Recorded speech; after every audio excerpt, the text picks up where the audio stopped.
ನಾವಿವತ್ತು ಒಂದೊಂದು ಸ್ಥಾನವನ್ನು ನೋಡ್ತಾ ಹೋಗ್ತೇವೆ ನೋಡಿ. ಅದರಲ್ಲೂ ಬಹಳ ವಿಶೇಷವಾಗಿ ಮೀನ ರಾಶಿ ಅಂದ್ಕೂಡಲೇ ಮೀನ ರಾಶಿಯಲ್ಲಿ ಶನಿ ಇದ್ದಾನೆ. ಸೊ ಎಲ್ಲ ಸಮಸ್ಯೆಗಳು ನಿಮಗೆ ಶುರು ಆಯಿತು, ಅನಾರೋಗ್ಯ ಇರುತ್ತೆ, ಸ್ವಲ್ಪ ಪ್ರಭಾವ ಇರೋದು ಹೌದು. ಆದರೆ ಆ ಶನಿ ಪರಿಹಾರವನ್ನು ಮಾಡ್ಕೊಳ್ಳಿ ಅಲ್ಲ, ಹೇಳ್ತಾ ಇದ್ದೀನಿ ನಾನು. ಶನಿ ಸ್ತೋತ್ರವನ್ನು ಹೇಳಿ, ಆಂಜನೇಯನ ದರ್ಶನವನ್ನು ಮಾಡ್ಕೊಳ್ಳಿ, ಈಶ್ವರನ ಆರಾಧನೆಯನ್ನು ಮಾಡಿ, ಶನಿಯ ಪ್ರಭಾವವನ್ನು ಕಡಿಮೆ ಮಾಡ್ಕೊಳ್ಳಿ, ಶನಿಯ ನೆಗೆಟಿವ್ ಎನರ್ಜಿಯನ್ನು ಪಾಸಿಟಿವ್ ಆಗಿ ಮಾಡ್ಕೊಳ್ಳಿ. ಯಾಕೆಂದರೆ ಶನಿ ಒಳ್ಳೆ ಯೋಗಕಾರಕನಾದಂಥ ಗ್ರಹ ಇದ್ದಾನೆ. ಇದೇ ಸಾಡೆ ಸಾತಿಯಲ್ಲಿ ಮಹತ್ವದ ಕೆಲಸಗಳು ಕೂಡ ಆಗುತ್ತೆ. ಇದನ್ನು ಮನಸ್ಸಿನಲ್ಲಿ ತಂದ್ಕೊಳ್ಳಿ. ದೊಡ್ಡ ದೊಡ್ಡ ಕೆಲಸಗಳು ಕೂಡ ಈ ಸಾಡೆ ಸಾತಿಯ ಅವಧಿಯಲ್ಲಾಗುತ್ತೆ. ಇದು ಕೂಡ ನಮ್ಮ ಜ್ಯೋತಿಷ್ಯ ಗ್ರಂಥಗಳೇ ತಿಳಿಸ್ಕೊಡುತ್ತೆ. ಮದುವೆ ಆಗುತ್ತೆ, ನಿಮ್ಮ ಉದ್ಯೋಗದಲ್ಲಿ ಬಡ್ತಿ ಸಿಗುತ್ತೆ, ನೀವು ಯಾವುದಾದ್ರೂ ವಿಶೇಷವಾದಂಥ ಒಂದು ಸ್ಥಿರಾಸ್ತಿಯನ್ನು ಕೂಡ ಖರೀದಿ ಮಾಡ್ತೀರಾ, ಮನೆ ಕಟ್ಟುವ ಕೆಲಸ ಪ್ರಾರಂಭ ಆಗುತ್ತೆ. ಇದೆಲ್ಲವೂ ಸಾಡೆ ಸಾತಿಯಲ್ಲಾಗುತ್ತೆ. ಸೊ ಆ ವಿಷಯದ ಕಡೆ ಕೂಡ ನೀವು ಗಮನ ಕೊಡಿ. ಹೇಳಿದ್ನಲ್ಲ, ಫಸ್ಟು ಮೊದಲನೇ ಸ್ಥಾನ ಶನಿ, ಅಲ್ಲಿ ಶನಿ ಕೂತ್ಕೊಂಡಿದ್ದಾನೆ. ಮೀನರಾಶಿ ತೋರಿಸ್ತಾ ಇದೆ. ಮೀನರಾಶಿ ಅಧಿಪತಿ ಧನು ಮೀನಯೋರ್ ಗುರುಹು ಅಂತ ಹೇಳಿದ್ದಾರೆ. ಅಧಿಪತಿ ಗುರು ಇದ್ದಾನೆ. ಗುರು ಚತುರ್ಥದಲ್ಲಿ ಮುಂದುವರಿತಾನೆ, ಅಂದರೆ ಗುರುಬಲ ಕೂಡ ಸ್ವಲ್ಪ ಕಡಿಮೆ ಇದೆ ಅಂತ ಅರ್ಥ. ಆದರೂ ಕೂಡ ಸ್ವಲ್ಪ ಒಂದು 1.5 ತಿಂಗಳ ಮಟ್ಟಿಗೆ ಗುರು ಪಂಚಮದ ಮೇಲೆ ಭ್ರಮಣವನ್ನು ಮಾಡ್ತಾನೆ. ಸ್ವಲ್ಪ ರಿಲೀಫ್ ಖಂಡಿತವಾಗಿಯೂ ನಿಮಗೆ ಕೊಡ್ತಾನೆ ಗುರು. ಯಾಕೆಂದರೆ 18ನೇ ತಾರೀಕು ಗುರು ಮಿಥುನ ರಾಶಿಯಿಂದ ಕರ್ಕ ರಾಶಿಗೆ ಪ್ರವೇಶವನ್ನು ಮಾಡ್ತಾನೆ. ಆಗ ಪಂಚಮ ಗುರು ಇದ್ದು ಸ್ವಲ್ಪ ಇದ್ದಂಥ ಪ್ರಾಬ್ಲಮ್ಸ್ಗಳನ್ನು ಸ್ವಲ್ಪ ಮಟ್ಟಿಗೆ ಸಾಲ್ವ್ ಮಾಡ್ತಾನೆ. ಪುನಃ ಮಿಥುನ ರಾಶಿಗೆ ಹೋಗ್ತಾನೆ. ಇನ್ನೂ ಒಂದು ಸ್ವಲ್ಪ ವೇಟ್ ಮಾಡ್ಕೊಳ್ಳಿ. ಮುಂದಿನ ವರ್ಷದವರೆಗೆ ಇದ್ದ ಪೊಸಿಷನನ್ನು ಮುಂದುವರಿಸ್ಕೊಳ್ಳಿ. ಪಂಚಮದಲ್ಲಿ ಗುರು ಬಂದಾಗ ಶನಿ ಪ್ರಭಾವ ಖಂಡಿತವಾಗಿಯೂ ನಿಮಗೆ ಕಡಿಮೆ ಆಗುತ್ತೆ.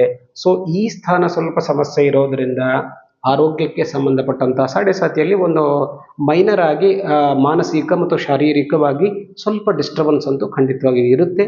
ಇದನ್ನು ಶನಿಯ ಉಪಾಯವನ್ನು ಮಾಡುವುದರಿಂದ ನೀವು ಪರಿಹಾರ ಮಾಡ್ಕೊಳ್ತಕ್ಕದ್ದು. 2ನೇ ಸ್ಥಾನ ಅಂತಂದರೆ ಧನಸ್ಥಾನ ಮತ್ತು ವಾಚಾಸ್ಥಾನ ಅಂತ ಹೇಳ್ತೀವಿ. ಅಲ್ಲಿ ಮೇಷರಾಶಿ ಉದಿತವಾಗ್ತಾ ಇದೆ. ಮೇಷರಾಶಿಯ ಅಧಿಪತಿ ನೋಡಿ ಕುಜನಾಗಿದ್ದಾನೆ. ಮೇಷ ಮತ್ತು ವೃಶ್ಚಿಕ ರಾಶಿ ಅಧಿಪತಿ ಕುಜ ಕೂಡ ವಿಶೇಷವಾಗಿ ಸಪೋರ್ಟ್ ಇಲ್ಲ. ಯಾಕಂದರೆ ಅಷ್ಟಮದಲ್ಲಿ ಕುಜ ಮುಂದುವರಿತಾ ಇದ್ದಾನೆ. ಧನಸ್ಥಾನ, ಧನದ ಅಭಾವ ಖಂಡಿತವಾಗಿಯೂ ಆಗುತ್ತೆ. ಅನಾವಶ್ಯಕವಾಗಿ ಹೆಚ್ಚಿನದನ್ನು ಅಪೇಕ್ಷೆ ಮಾಡದೇ ಇದ್ದರೆ ಇದ್ದದ್ದನ್ನು ನೀವು ಬ್ಯಾಲೆನ್ಸ್ ಮಾಡ್ಕೊಂಡು ಹೋಗಲಿಕ್ಕೆ ಯಾವುದೇ ರೀತಿಯ ತೊಂದರೆ ಖಂಡಿತವಾಗಿಯೂ ಇರೋದಿಲ್ಲ. ಇದು ಕೂಡ ಸ್ವಲ್ಪ ಸಮಸ್ಯೆಯನ್ನು ನಿಮಗೆ ಉಂಟು ಮಾಡಲಿಕ್ಕೆ ಸಾಧ್ಯತೆ ಇದೆ. ಸೊ ಇನ್ನು ತೃತೀಯ ಸ್ಥಾನ ಅಂತಂದರೆ ಬಂಧುಸ್ಥಾನ ಅಂತ ಹೇಳ್ಬೋದು. ಪರಾಕ್ರಮ ಸ್ಥಾನ ಅಂತಂದರೆ ನಿಮ್ಮ ಕಾನ್ಫಿಡೆನ್ಸ್ಗೆ ಇರುವಂಥ ಸ್ಥಾನ ಇರ್ಬೋದು. ಇದರ ಅಧಿಪತಿ ವೃಷಭ ತುಲ, ಆತ ಕೂಡ ಶುಕ್ರ ಇದ್ದಾನೆ. ಶುಕ್ರ ಕೂಡ ಅಶುಭನಾಗೇ ಇದ್ದಾನೆ ಅಂತ ತೋರಿಸ್ತಾ ಇದೆ. ಇಲ್ಲೂ ಕೂಡ ನೀವು ಕಾಳಜಿ ಮಾಡುವಂಥ ವಿಶೇಷವಾದಂಥ ಕಾರಣ ಇಲ್ಲ. ಹೇಳಿದ್ನಲ್ಲ ನಾನಾಗಲೇ, ನೀವು ಒಳ್ಳೆಯ ಕೆಲಸಾದಿಗಳನ್ನು ಮಾಡ್ತಾ ಇದ್ದರೆ ಖಂಡಿತವಾಗೂ ಯಾವ ಗ್ರಹಗಳು ವಿಶೇಷವಾಗಿ ನಿಮಗೆ ಡಿಸ್ಟರ್ಬೆನ್ಸ್ ಮಾಡೋದಿಲ್ಲ. ಶುಕ್ರ ಇರೋದರಿಂದ ಯಾರಿಂದಲೂ ಅಪೇಕ್ಷೆಯನ್ನು ಮಾಡಬೇಡಿ. ನಿಮ್ಮ ಮಿತ್ರರು ಕೂಡ ಸ್ವಲ್ಪ ನಿಮ್ಮಿಂದ ದೂರ ಸರಿತಾರೆ ಈ ಟೈಮ್ನಲ್ಲಿ. ಇದಂತೂ ಸ್ವಾಭಾವಿಕವಾದಂಥದ್ದು. ಕಷ್ಟ ಕಾಲದಲ್ಲಿ ವಿಶೇಷವಾಗಿ ಯಾರು ಹತ್ತಿರ ಬರೋದಿಲ್ಲ. ಆದರೂ ಕೂಡ ಧೈರ್ಯಗೆಡಬೇಡಿ. ಇಲ್ಲಿ ನಿಮ್ಮ ಕಾನ್ಫಿಡೆನ್ಸನ್ನು ಜಾಸ್ತಿ ಮಾಡ್ಕೊಳ್ಳಿಕ್ಕೆ ಪ್ರಯತ್ನವನ್ನು ಮಾಡಿ. ಅದರಿಂದ ನೀವು ನಿಮ್ಮ ಬಂದಂಥ ಸಮಸ್ಯೆಗಳನ್ನು ನೀವಾಗೇ ಸಾಲ್ವ್ ಮಾಡ್ಕೊಳ್ಳಿಕ್ಕೆ ಸಾಧ್ಯತೆ ಇದೆ. ಇನ್ನು ಚತುರ್ಥ ಸ್ಥಾನದಲ್ಲಿ ಗುರು ಮುಂದುವರಿತಾ ಇದ್ದಾನೆ. ಚತುರ್ಥ ಸ್ಥಾನದ ಅಧಿಪತಿ ಬುಧನಾಗಿದ್ದಾನೆ. ನೋಡಿ, ಚತುರ್ಥ ಸ್ಥಾನ ಅಂತಂದರೆ ಸುಖ ಸ್ಥಾನ ಅಂತ ಹೇಳ್ತೇವೆ ನಾವು. ಇದು ಒಂದು ಸ್ವಲ್ಪ ಬುಧ ಶುಭ ಫಲವನ್ನು ತೋರಿಸ್ತಾ ಇದ್ದಾನೆ. ಯಾಕೆಂದರೆ ಬುಧ ಅಷ್ಟಮದಲ್ಲಿದ್ದಾಗ ಒಳ್ಳೆಯ ಫಲವನ್ನು ಕೊಡ್ತಾನೆ. ಇದನ್ನು ಒಂದು ಪ್ಲಸ್ ಪಾಯಿಂಟ್ ಅಂತ ಹೇಳ್ಬೋದು. ಯಾಕೆಂದರೆ ಬುಧ ಬುದ್ಧಿಕಾರಕನಾಗಿದ್ದು ಸುಖ ಸ್ಥಾನದ ಅಧಿಪತಿಯಾಗಿದ್ದಾನೆ. ನೋಡಿ, ಅಂದರೆ ಈ ಎಲ್ಲ ಒಂದು ನೆಗೆಟಿವ್ಗಳನ್ನು, ಯಾಕೆಂದರೆ ಬುಧ ಬುದ್ಧಿಗೆ ಪ್ರೇರಣೆಯನ್ನು ಮಾಡೋದರಿಂದ ಬುಧನಿಂದ ನೀವು ಆ ಸಮಸ್ಯೆಗಳನ್ನು, ಅಂದರೆ ಬುದ್ಧಿಶಕ್ತಿಯಿಂದ ಸಮಸ್ಯೆಗಳನ್ನು ಸಾಲ್ವ್ ಮಾಡ್ಕೊಳ್ಳಿಕ್ಕೆ ಸಾಧ್ಯತೆ ಇದೆ. ಬಹಳ ದೊಡ್ಡದಾಗಿ ಇರೋದಿಲ್ಲ. ಇನ್ನು ಪಂಚಮ ಸ್ಥಾನ ವಿಚಾರ ಮಾಡಿದಾಗ ಅದರ ಅಧಿಪತಿ ಕರ್ಕ ರಾಶಿ ತೋರಿಸ್ತಾ ಇದೆ. ಅಧಿಪತಿ ಚಂದ್ರನಾಗಿರ್ತಾನೆ. ಪಂಚಮ ಸ್ಥಾನ ಯಾವಾಗಲೂ ನೋಡಿ ಮೀನರಾಶಿಯವರಿಗೆ ಸ್ವಲ್ಪ ಏರುಪೇರಾಗಿ ಇರುತ್ತೆ. ಚಂದ್ರನಂತೆ ಮೇಲೆ ಕೆಳಗೆ ಆಗ್ತಾ ಇರುತ್ತೆ. ಸುತಸ್ಥಾನ ಅಂತ ಕೂಡ ಇರೋದರಿಂದ ಇನ್ನೂ ಸ್ವಲ್ಪ ಆ ವಿಷಯದಲ್ಲಿ ನೀವು ವೇಟ್ ಮಾಡಬೇಕು. ಮುಂದಿನ ವರ್ಷ ಗುರು ಮಿಥುನ ರಾಶಿಯಿಂದ ಕರ್ಕ ರಾಶಿಗೆ ಬಂದಾಗ ಮೀನರಾಶಿಯವರಿಗೆ ಪಂಚಮ ಆಗಿರೋದ್ರಿಂದ ಒಂದು ವಿದ್ಯಾಭ್ಯಾಸದಲ್ಲೂ ಅನುಕೂಲ ಆಗುತ್ತೆ ಮುಂದಿನ ವರ್ಷ. ಮತ್ತು ಸಂತಾನದ ಬಗ್ಗೆಯೂ ಕೂಡ ನಿಮಗೆ ಒಂದು ಒಳ್ಳೆಯ ಲಾಭ ಅಥವಾ ಅನುಕೂಲ ಖಂಡಿತವಾಗಿರುತ್ತೆ. ಷಷ್ಠಸ್ಥಾನ ನೋಡಿ, ಷಷ್ಠಸ್ಥಾನ ಅಂತಂದರೆ ಒಂದು ರೋಗಸ್ಥಾನ ಅಂತ ಹೇಳ್ಬೋದು, ಶತ್ರುಸ್ಥಾನ ಅಂತ ಹೇಳ್ಬೋದು. ಅಧಿಪತಿ ರವಿ ಆಗಿದ್ದಾನೆ. ರವಿ ಕೂಡ ನಿಮಗೆ ಅನುಕೂಲವಾಗಿಲ್ಲ. ಅಲ್ಲೂ ಕೂಡ ನಿಮಗೆ ಕೇತು ಶುಕ್ರರು ಇರೋದ್ರಿಂದ ಹೇಳಿದ್ನಲ್ಲ ನಾನು, ಈ ಟೈಮ್ನಲ್ಲಿ ನಿಮಗೆ ಕೋಆಪರೇಷನ್ ಅಂತೂ ಯಾರೂ ಮಾಡೋದಿಲ್ಲ. ಅನಾವಶ್ಯಕವಾಗಿ ನಿಮಗೆ ಎಲ್ಲರೂ ತೊಂದರೆ ಕೊಡುವಂಥದ್ದ ಕೆಲಸವನ್ನೇ ಮಾಡ್ತಾರೆ. ಶತ್ರುಗಳ ಉಪದ್ರವ ಜಾಸ್ತಿ ಆಗುವಂಥ ಸಾಧ್ಯತೆ ಇರುತ್ತೆ, ಗೊತ್ತಾಯ್ತಾ? ಹಾಗಾಗಿ ಅಲ್ಲಿ ನೀವು ಮನಸ್ಸನ್ನು ಕೇಂದ್ರೀಕರಿಸಿಕೊಂಡು ಮನಸ್ಸನ್ನು ಹಿಡಿತದಲ್ಲಿಟ್ಟುಕೊಂಡು ಈ ವಿಷಯದ ಮೇಲೆ ಕಂಟ್ರೋಲನ್ನು ಸಾಧಿಸಿ, ವಿಶೇಷವಾಗಿ ತೊಂದರೆ ಆಗೋದಿಲ್ಲ. ಇನ್ನು ಸಪ್ತಮ ಸ್ಥಾನವನ್ನು ವಿಚಾರ ಮಾಡಿದಾಗ ಕನ್ಯಾ ರಾಶಿ ಅಧಿಪತಿ ಬುಧನಾಗಿದ್ದಾನೆ. ಇದು ಒಂದು ಸಪ್ತಮ ಸ್ಥಾನ ನಿಮಗೆ ಚೆನ್ನಾಗಿದೆ ಅಂತ ನಾವು ಹೇಳಬಹುದು. ಸಪ್ತಮ ಸ್ಥಾನ ಚೆನ್ನಾಗಿತ್ತು ಅಂತಂದರೆ ದಾಂಪತ್ಯ ಜೀವನಕ್ಕೆ ನೋಡಿ, ಈ ನಿಮ್ಮ ಯಾವುದೇ ಸಮಸ್ಯೆಗಳಿಗೆ ನಿಮ್ಮ ಜೊತೆಗಾರರು ಅಂತಂದರೆ ಗಂಡ ಹೆಂಡತಿಯ ಸಂಬಂಧದ ಬಗ್ಗೆ ನಾನು ಹೇಳ್ತಾ ಇದ್ದೇನೆ, ಅವರನ್ನು ನೀವು ಅವಲಂಬಿಸಿ, ಅವರ ಜೊತೆಗೆ ಸಮಾಲೋಚನೆಯನ್ನು ನಡೆಸಿ. ಅಂದರೆ ನಿಮ್ಮ ಸಮಸ್ಯೆ ಬಗೆಹರಿಲಿಕ್ಕೆ ಒಬ್ಬರಿಗೊಬ್ಬರು ನೀವು ಸಹಕಾರವನ್ನು ಮಾಡ್ತೀರಾ, ಅದರಿಂದ ಎಷ್ಟೋ ಸಮಸ್ಯೆಗಳು ಪರಿಹಾರವಾಗುತ್ತೆ.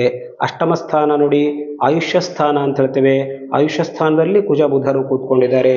ಕುಜ ಅಶುಭನಾಗಿದ್ದಾನೆ, ರಕ್ತಕಾರಕನಾಗಿದ್ದಾನೆ, ಗಾಯವನ್ನು ಉಂಟು ಮಾಡ್ತಾನೆ, ಅಪಘಾತವನ್ನು ಉಂಟು ಮಾಡುವಂಥ ಸಾಧ್ಯತೆ ಇರೋದರಿಂದ ಬಹಳಷ್ಟು ಎಚ್ಚರಿಕೆಯನ್ನು ನೀವು ವಹಿಸಿದ್ದಾದರೆ, ವಾಹನವನ್ನು ನಡೆಸುವಾಗ ಎಚ್ಚರಿಕೆಯನ್ನು ವಹಿಸಿದ್ದಾದರೆ ಖಂಡಿತವಾಗಿಯೂ ಇಲ್ಲಿ ನಿಮಗೆ ವಿಶೇಷವಾದಂಥ ತೊಂದರೆ ಉಂಟಾಗೋದಿಲ್ಲ. ಇನ್ನು 9ನೇ ಸ್ಥಾನ ಅಂತಂದರೆ ಭಾಗ್ಯಸ್ಥಾನ ಅಂತ ಹೇಳ್ತೀವಿ ನಾವು.